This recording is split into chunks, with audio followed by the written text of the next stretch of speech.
फरमाने लगे नफ्स ना जरा मेरा बड़ा हो गया था, इसे जरा जलील कर रहा हूं।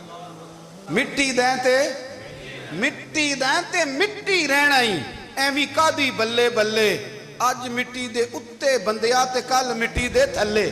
कहने लगा हुजूर आपने बताया ही नहीं, आप अमीरुल मोमिनीन है। आप फरमाने लगे क्या बताता, मैं तो ऊंट चलाने वाले का पुत्र हूं, क्या बताता, वो उमर हूं जिसने अपने गुनाहों का हिसाब देना है। कहने लगे आज मैं इशा के बाद निकला हूं तो नबी पाक के सहाबा मुझे नेक कह रहे थे, फिर मैंने बच्चों की माँ से और बच्चों से भी पूछा है, वो भी मुझसे राजी हैं। पर उजाफा तेरे साथ नबी पाक राज की बातें करते थे, सच बता कहीं उमर का नाम मुनाफिकों में शामिल तो नहीं। हर पे और सबसे बढ़कर अपनी ज़ात पे तवज्जो की। हज़रत अबू मालिक रदी अल्लाह ताला अन्हु कहते हैं मैं उमर के पीछे पीछे एक बाग में गया, अक्सर उस बाग में जाया करते थे, और उमर जाके ना तो दरख्त के नीचे बैठ गए और फरमाने लगे ओ अमीरुल मोमिनीन अल्लाह से डर जा, वरना जिस रब ने हुकूमत दी है वो अजाब भी बढ़ा देगा, डर जा रब से। कभी सारी ज़िंदगी हज़रत उमर ने अपना कोई तारुफ नहीं कराया, कभी नहीं। एक बंदे ने आपके सामने तारीफ़ कर दी आपकी तो फरमाने लगे तो ख़ुद भी हलाक हुआ और मुझे भी हलाक कर दिया, क्या ज़रूरत पड़ी है मेरी तारीफ़ें करने की, इतनी देर मेरी तारीफ़ में लगाई, अल्लाह का जिक्र करता रब तुझे सवाब देता, हुजूर पे दुरूद पढ़ता तो रब तेरे ऊपर रहमतें नाजिल करता, किस चक्कर में है।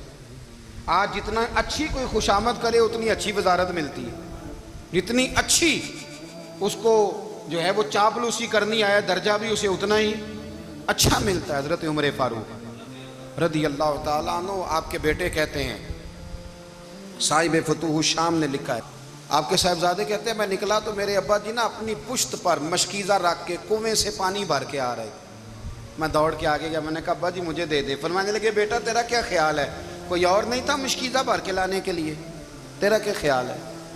कहा अब्बा जी बड़े लोग थे पर आप क्यों उठा रहे हैं। फरमाने लगे नफ्स ना ज़रा मेरा बड़ा हो गया था, इसे ज़रा जलील कर रहा हूँ, ज़रा अपना मुहासबा कर रहा हूँ, ये मुझे कह रहा था तो बड़ी चीज़ है, तो मैं ना अभी मशकीज़ा घर रख के आऊँगा, फिर तेरी माँ ने मुझे कहा है कि घर में लकड़ियाँ कोई नहीं जलाने के लिए, फिर मैं जंगल से लकड़ियाँ काट के लाऊँगा। अब मैं अमीरुल मोमिनीन बन के ना तो मेरा नफ्स थोड़ा बड़ा हो गया। अब यकीन करें हमारा आज़मा ख़राब हो जाता है जब तक हमारा तारुफ सही ना हो, हमारा तारुफ ठीक ना हो, मैं ये होता हूँ मैं वो होता हूँ। छोड़ मिट्टी देते मिट्टी रहना ही, मिट्टी देते मिट्टी रहना ही एवी कादी बल्ले बल्ले, अज मिट्टी दे उत्ते बंदिया ते कल मिट्टी दे थल्ले। मिट्टी देते मिट्टी रहना ही कादी बल्ले, मुझे पूछ लो मुझे जान लो मेरा नाम ले लो, मैं भी आया हूँ मैं भी होता हूँ, मेरा भी ये तज़किरा है, मैं बदकार पुराना खादम किसे दर मिली न ढोई, ये ते वासफ यार ने नजर जो की थी ते वासफ वासफ ही होई। ये तो बड़ी बात की बात है, तो बात की बात है साहब, वरना मन नानम के मन नानम, जो हम हैं उसका हमें पता तो है ना भाई। कभी भी ये जो जात का चक्कर है ना, मैं भी हूँ मुझे भी, ओ भाई याद रखो मैं कौन हूँ, ये जो नाम नमूद और ये ख्वाहिशें और ये जो वकार, ये तो कमज़ोर लोगों का तरीका है, जिसको अपना तारुफ कराना पड़ गया उससे भी ज़्यादा कमज़ोर कोई है, फोटो में दिखाता फिरता है फलाने के साथ फोटो फलाने, तो कमज़ोर बंदे ये काम कर। हज़रत उमर फारूक अल्लाह अकबर, हज़रत उमर जैसा बंदा 24 लाख मुरब्बा मील का हुक्मरान, और शाह रूम को खत लिख के कहता है मैं मिन्नत नहीं करता मैं हुक्म देता हूँ, ना तगड़ा बंदा। जंगे कादसिया के लिए हजरत साद बिन नबी वकास को भेजा, फतूह शाम पढ़ के देखें। हजरत उमर बड़े परेशान हैं, इतने दिन हो गए कोई रिपोर्ट ही नहीं आई। अब तो मोबाइल है ना, तो एक एक मिनट की रिपोर्ट लें आप, बल्कि आप एक एक मिनट की फ़ोटो लें आप, रिपोर्ट तो दूर रह गई। हज़रत उमर फारूक रदी अल्लाह ताला अन्हु बड़े परेशान है कि कादसिया में हजरत साद बिन नबी वकास के साथ लोग जिहाद करने गए, रिपोर्ट कोई नहीं आ रही। इतने परेशान थे कि बाहर निकल के ना उस रास्ते पे बैठ जाते जो रास्ता कादसिया की तरफ से आता था, उस जो भी आता जाता पूछते जंग के क्या हालात हैं। उधर जब अल्लाह ने फतह दे दी ना, तो हज़रत साद बिन नबी वकास रदी अल्लाह ताला अन्हु ने ना एक कासिद को ख़त दे के भेजा, कहने लगे उमर के पास जाओ, उन्हें इत्तला दो कि अल्हम्दुलिल्लाह अल्लाह ने इस्लाम को फतह अता कर दी। ये हज़रत उमर को जाके देना, वो बड़े परेशान होंगे। वो जो उस ज़माने में इस तरह होता था कि कई दूर दूर से सहाबा जो दूसरे शहरों के मुल्कों के रहने वाले होते थे, वो भी आके शामिल हो जाते थे जिहाद में। कोई एक दफ़ा मदीने आया, कोई 2 दफ़ा आया, फिर अपने अपने इलाकों में बात। बहुत सारे लोगों ने ज़्यादा दफ़ा हज़रत उमर को देखा भी नहीं था। वो जो कासद खत लेके आया था ना, उसने एक आध दफ़ा देखा था, हज़रत उमर बूढ़े हो गए, वो पहचानता नहीं था। मेरी बात की समझ आ रही है आप हज़रात को? उधर से वो खत लेके आ गया। हज़रत उमर मदीने से बाहर निकल के उस रोड पे बैठे थे जो कादसिया से आता था। जब वो उस आदमी को आते देखा तो हज़रत उमर उठ के खड़े हो गए, फरमाने लगे कादसिया से आ रहे हो? वो क्या कहता है? फटे पुराने कपड़े, टूटे हुए जूते, सर पे पुरानी पगड़ी। कहने लगे गुलाम मदीने के रहने वाले हो? हज़रत उमर कहने लगे हाँ मदीने का हूँ। कहा मैं कादसिया से आया हूँ, अल्हम्दुलिल्लाह अल्लाह ने इस्लाम को फतह दे दी है, अल्हम्दुलिल्लाह कुफर की कमर टूट गई है। उसने ये बात करके तो घोड़े को एड़ी लगाई, घोड़ा दौड़ने लगा मदीने के। हज़रत उमर भी साथ साथ दौड़ रहे। फरमाने लगे अच्छा बताओ खालिद बिन वलीद का क्या हाल है? थोड़ा आगे जाके फरमाने लगे उसामा बिन ज़ैद कैसे है? वो कहते ठीक है। फिर उसने और घोड़ा, उमर साथ साथ दौड़ रहे हैं, साथ साथ।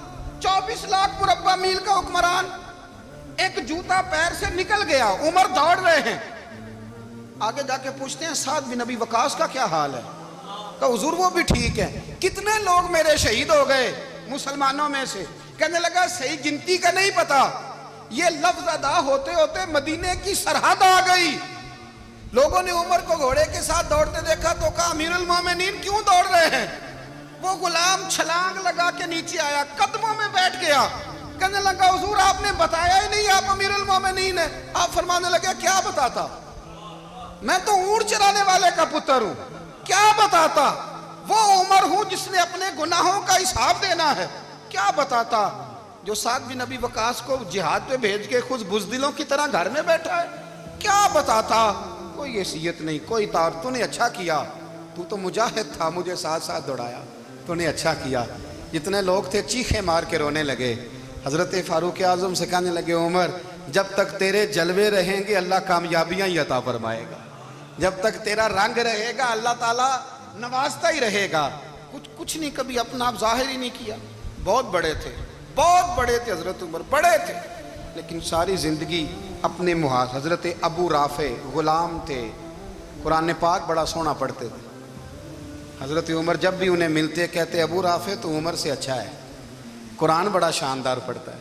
तो वो कहते हुजूर अगर मैं कुरान सही पढ़ता हूँ तो आपको कुरान की तशरीह ज़्यादा सही आती है, आप भी तो मुझसे अफजल हैं। तो आप फरमाते नहीं फिर भी तो मुझसे अफजल है। क्यों? इसलिए कि तू अपने ग़ुलाम अपने आका की नौकरी भी ठीक करता है और रब की इबादत भी ठीक करता है, और मुझे खाली सिर्फ इबादत करनी होती है वो भी ठीक नहीं कर पाता। सारी ज़िंदगी अपना मुहासबा, सारी ज़िंदगी अपने गिरेबान में देखा, सारी ज़िंदगी अपने आप को परखा, अपने आप को टटोला। 62 साल उम्र बीत गई। हज़रत हुज़ाफ़ा बिन यमान एक सहाबी थे, मेरे नबी करीम अलैहिस्सलाम ना उनसे राज की बातें करते थे। हर बंदे का आज़मा ठीक नहीं होता, सबसे राज की बात नहीं करनी चाहिए। हज़रत हुज़ाफ़ा बिन यमान कहते हैं हुज़ूर राज की बातें बताते हैं। मदीना मुनव्वरा में जो मुनाफिकीन थे उनकी लिस्ट भी नबी पाक ने हज़रत हुज़ाफ़ा बिन यमान को दी थी। जब कोई मशकूक आदमी मर जाता ना तो सहाबा कहते हम देखते अगर हज़रत हुज़ाफ़ा ने जनाजा पढ़ा है तो हम भी जनाजा पढ़ लेते। नबी पाक ने भी कुछ जनाजे नहीं पढ़े, तिरमिज़ी में है, फरमाया उस्मान से जो बुग़्ज़ रखे उसका जनाजा नहीं पढ़ेंगे। हज़रत हुज़ाफ़ा बिन यमान अगर जनाजा पढ़ते तो लोग पढ़ते, वो ना पढ़ते तो लोग जनाजा ना पढ़ते। हज़रत हुज़ाफ़ा बिन यमान कहते हैं जनाब उमर फ़ारूक की खिलाफत के आखिरी अय्याम थे, कुछ दिनों के बाद वो शहीद हो गए। फरमाते आधी रात का वक्त था, मैं घर में सोया था बड़ा बेफिक्र, अचानक मेरे दरवाजे पर दस्तक हुई, मैं घबरा के उठा, इतनी रात को कौन आया?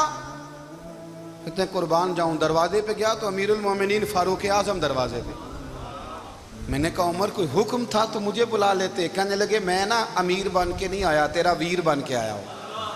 अमीरुल मोमिनीन की हैसियत से सरकारी काम से बुलाता तो वहाँ बुलाता, मुझे एक ज़ाती काम पड़ गया। कहते मैंने उमर को घर के अंदर बुला के चारपाई पे बिठाया, मैंने कहा हुजूर मैं गरीब आदमी, मैं क्या आपके काम आ सकता हूँ? तो कहते उन्होंने ना मुझे साथ बिठा लिया, फिर मेरा हाथ पकड़ लिया। कहने लगे तू उमर को जानता है? उमर झूठ नहीं बोलता। तू जानता है? उमर वादों का पक्का है। कहा हुजूर जानता हूँ। कहा मैं उस वक्त आया हूँ जब देख भी कोई नहीं रहा। हज़रत हुज़ाफ़ा बिन यमान कहते हैं परेशान हो गया, हुजूर पहेलियाँ ना बुझवाए, मेहरबानी करें, बताएं किधर आए हैं। तो दोस्त उमर फारूक फरमाने लगे 62 साल का हो गया हूँ, 63 में चल रहा है, दाढ़ी सफ़ेद हो गई है, फल पक गया, उठ फरीदा सुत्या, दाढ़ी आ गई पूर, अग्गा नेड़े आ गया, पिछा रह गया दूर। अब कब्र अशर का मामला साफ नजर आने लगा है। कहा हुजूर मुझसे क्या चाहते हैं? हज़रत उमर रो पड़े, कहने लगे आज मैं इशा के बाद निकला हूँ तो नबी पाक के सहाबा मुझे नेक कह रहे थे, फिर मैंने बच्चों की माँ से और बच्चों से भी पूछा है, वो भी मुझसे राज़ी हैं, पर हुज़ाफ़ा तेरे साथ नबी पाक राज की बातें करते थे, सच बता कहीं उमर का नाम मुनाफिकों में शामिल तो नहीं? सच बताओ, उन मुनाफिकीन में तो शामिल नहीं, कहीं ऊपर ऊपर से तो नहीं सारा कुछ? हज़रत हुज़ाफ़ा बिन यमान कहते हैं मैं बाप के मरने पे इतना नहीं रोया जितना उमर के सवाल पे रोया। मैं कदमों में बैठ गया, मैंने कहा नहीं उमर, ये तो मैंने नहीं सुना, लेकिन ये मैंने नबी पाक से ज़रूर सुना है कि मेरे बाद अगर कोई नबी होता तो उमर इब्ने खत्ताब होता। ये मैंने अपने कानों से सुना है कि उमर जिस गली से गुजरे शैतान रास्ता बदल जाता है। ये मैंने अपने कानों से सुना है कि 950 साल हज़रत जिब्रील जनाब उमर की शान बयान करें तो फिर भी बयान नहीं हो सकता। ये मैंने ज़रूर सुना। दोस्तों सारी ज़िंदगी हज़रत उमर ने अगर दूसरों का मुहासबा किया तो अपना और अपने बच्चों का भी कड़ा ख्याल रखा, अपनी ज़ात पर बड़ी तवज्जो दी। जो लोग अपना भूल जाते हैं ना, हमें अपनी सेहत का बड़ा ख्याल है लेकिन अपनी रूहानी ज़िंदगी का कोई ख्याल नहीं है, कल्बी ज़िंदगी का कोई तसव्वुर नहीं है। आप यकीन करें मोटा आदमी कमज़ोर होने के लिए जद्दोजहद कर रहा है, कमज़ोर ताकतवर होने के लिए, लेकिन जिसको कितने दिन बीत गए अल्लाह रसूल की याद में रोया ही नहीं, कितने दिन बीत गए ना सुनने को दिल ही नहीं चाहा, जिसे महीनों बीत गए और कुरान पाक की तरफ नज़र ही नहीं गई, वो फिक्रमंद ही नहीं। ज़िंदगी जिंदा दिली का नाम है, मुर्दा दिल क्या खाक जिया करते हैं। भाई हज़रत उमर की ज़िंदगी दौरे हाज़र में हमें यह सबक देती है कि कड़ी निगरानी रखो अपने पौधों की, कड़ा ख्याल रखो अपने ज़ाती बाग का, और ये जो तुम्हारे दिल की दुनिया है, ये तुम्हारी रूह की ज़िंदगी है, इसका मुहासबा करते रहो। नबी करीम अलैहिस्सलाम ने फरमाया अपना हिसाब खुद कर लो कबल इसके कि तुम्हारा हिसाब किया जाए। अपना हिसाब, बोलिए अपना हिसाब। हम सारी दुनिया का हिसाब करते फिरते हैं, कोई कहाँ से कमाता है कहाँ खाता है, पर अपना हिसाब हुजूर ने फरमाया हिसाब कर लो कबल इससे कि तुम्हारा हिसाब।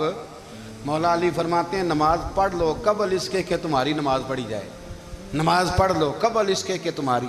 अपना मुहासबा करें, थोड़ा सा ना ऊपर दाएं बाएं देखने की बजाय थोड़ी सी गर्दन झुका के ना, दरवेश कहते हैं बुरे बंदे नु मैं लभन टुरिया ते जग ते मिलिया ना कोई, अपने अंदर झाती पाई ते मैथों बुरा ना कोई। थोड़ी सी ना, थोड़ी सी अपनी तरफ तवज्जो दें। हम ना बेचैन वक्त गुजार रहे हैं, बेकरार हैं, बेसुकून हैं। सबब ये है कि हमने ना अपना हिसाब करना छोड़ दिया है। हिसाब करोगे, बेहिसाब तो बंदा रोटी खा ले तो बीमार हो जाता है, और अगर ज़िंदगी बेहिसाब गुजरे, गुनाहों का हिसाब ही ना किया जाए, तकवे की तरफ तवज्जो ही ना की जाए, तो फिर ज़िंदगी दुश्वार हो जाती है। और अल्लाह पूरी उम्मत मुस्लिमा को एक हज़रत उमर फारूक रदी अल्लाह तआला अन्हु के तरीके पर चलने वाला लीडर अता फरमा।